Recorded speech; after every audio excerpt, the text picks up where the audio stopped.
しかしこれはつくじゃん。おお、来てますね。すげえすげえ。全然ね、片付けたけど仕事する気ねえし、そんな感じです。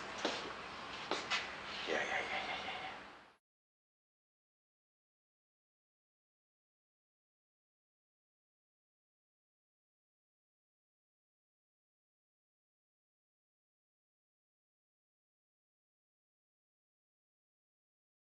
いいことにね、あれしてたけど。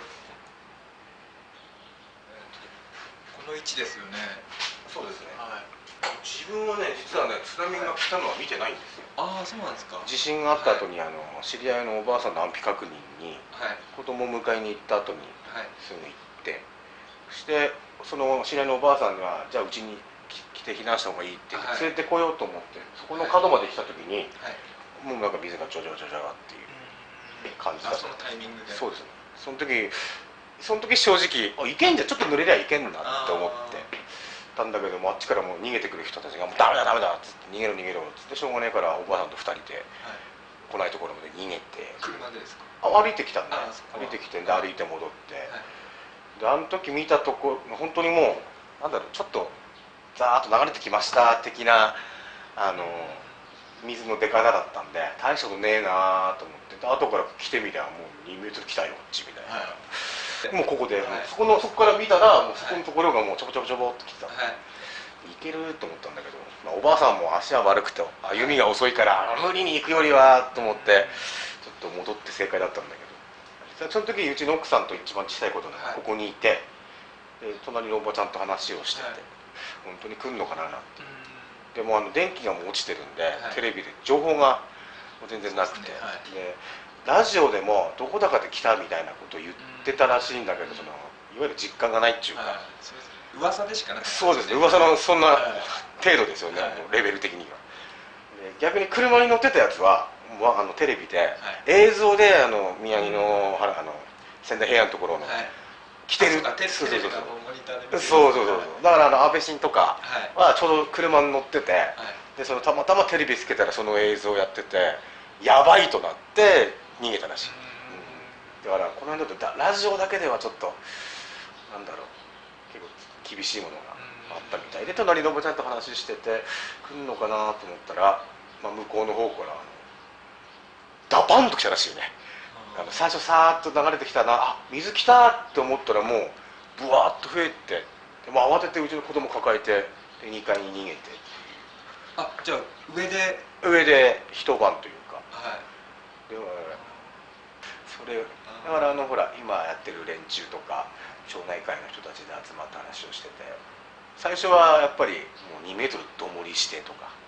それこそペデストランデッキみたいにデッキでつなごうぜとかっていう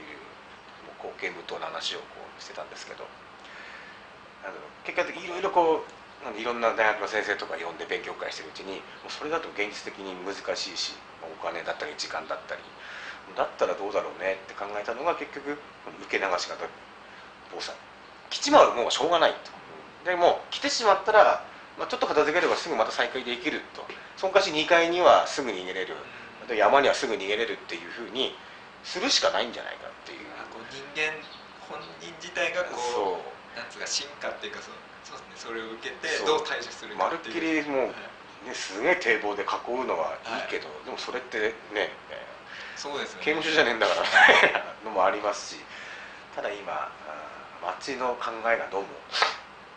でっかい堤防を作りたい方向に向いてるらしいですよね。だからね、昨日の新聞から私立病院が河口にあったんですけど、あそこのところに同じ場所に再建するっていう市長がなんか明言しちゃって、この辺の町の人たちっていうか、もう俺は昔の旧市役所の場所に私立病院を建ててもらえば、この辺の病院行政っていうかあってもいいなと。で日赤はあっちのエリアには日赤、こっちのエリアには私立病院っていうふうにあればいいなと思ったんですけど、同じ場所に建ててしまったらね、結局は堤防を作るありきみたいな、その上であそこの今の場所に再建っていうことなんだろうなって昨日思って見てましたけど。ダメですよねビリってね、どうなのかなと思って。今回つまりでうちの母さんちょっと亡くなったんですね。ああ、そうなんですか。でうちの車庫で巻き込まれて、で一日生きてたんですよ。で結局次の日の朝明るくなってから、病院を探し歩いたんですけど、もうこの辺の病院全部やられてるじゃないですか。だからもう見てもらうところじゃないと。で夜中11時にこっちに迎えに来た時に消防団かなんか56人の集団が歩いてて、いや怪我人いてちょっと真相なんだけどどうしようって言ったら、我々ももう無線機もないし連絡が取れないと、外部と本部と連絡が取れなくてもう見守るしかないみたいな感じで、でもどこに連れてったらいいか分かんないし、あと結局石巻線と仙石線の線路ありますよね。線路境にもう水没が首まであって、あそこはもう引かなかったんですよ。こっちは引いたけど、低くなってって多分水が溜まった状態で排出されなかったんでしょうね。確か4日目の朝に自衛隊が初めて来たんですよ、この町場の方に。それまで誰も行けないし来れないしっていう状況で、だからもう病院っていうかもうないですからね、山に病院ないし、あったとしても電気消えてたしあれだったんですけど、それでも近くにある港湾病院っていう病院に朝みんなで担ぎ込んだんですけども、港湾病院自体も1階が全部ダメで、入院患者を上に避難するのに精一杯だっていう、そういう状況でしたけど、応急処置ぐらいしかできませんよっつってやってもらったんですけど、だからそういうのを考えるとやっぱ町場にそういう何かあってもやっていけるような病院っていうのはあってもいいよねっていうのは思いますね。だから日赤あたりもそうですね、同じとこにまた建てて堤防を建てるっていうよりも、だったらもうちょっと山のところにある、昔の市役所だと地とかね、あの辺にね地盤も固いし市役所の土地だし、そんなのあれば何かの時にそこまでぐらいはいけるんじゃないかっていう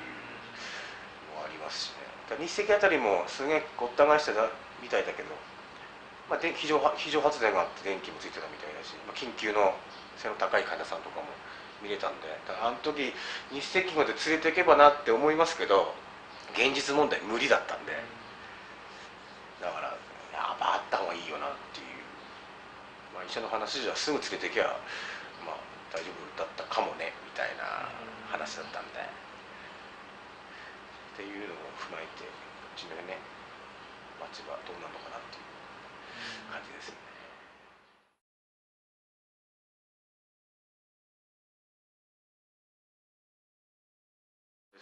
今考えてるのはね、ここまで来ましたステッカーを作ろうって言って、今結局例えばこういうところに、ステッカーをここまで来ましたよっていうラインに書いて、例えばうちだったり誰々、何月何日何メーター何十っていうのを記入して貼っとくとか、そういう感じにして、例えば街の中はもうそういうのをそういうプレートだらけにしちゃう。確実に例えば、ステッカーだと消えちゃうんで、ステッカーでもプレートでもいいですし、作って貼っといて、できれば本当に大概みんな罹災証明出すので写真撮ってますから、その時の写真を貼っとけば、結局あの時このぐらいまで水が来てこんな風になっちゃったんだここはっていう、そういう風な活動も面白いかなって今それこそ安倍晋と話してて、でよくこの町に来るとよくあるじゃないですか、岩手とか走ってると何年の津波の時にここまで水来ました、道路に看板がちょこちょこ出てくるんですよ。そんな感じでもう街の中にそういう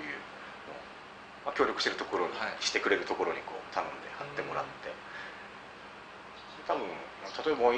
えば今回は震災後に生まれた子どもたちが10年経った時に津波ここまで来るわけねえじゃんって絶対思うはずなんですよ。戦争を知らない子どもたちと一緒で、アメリカと戦争してなくて嘘でしょみたいな、それがもう20年30年もすれば多分全然もうそれこそ忘れちゃうっていうことになるでしょうから、だったらもうこの辺に津波があったんだよっていう、やっぱり常に新しい人たちにもそう教えていかないと、やっぱりねでっかい地震が来たらまず逃げろやっていうところですよね。そういう感じで、そういう意味の啓蒙活動とかの一環でここまで来ましたステッカーっていうのを今作ろうかと。青なんですけどなかなかかっこいいデザインが決まらなくてですね、忘れないためにはっていうか、手法ですけどね。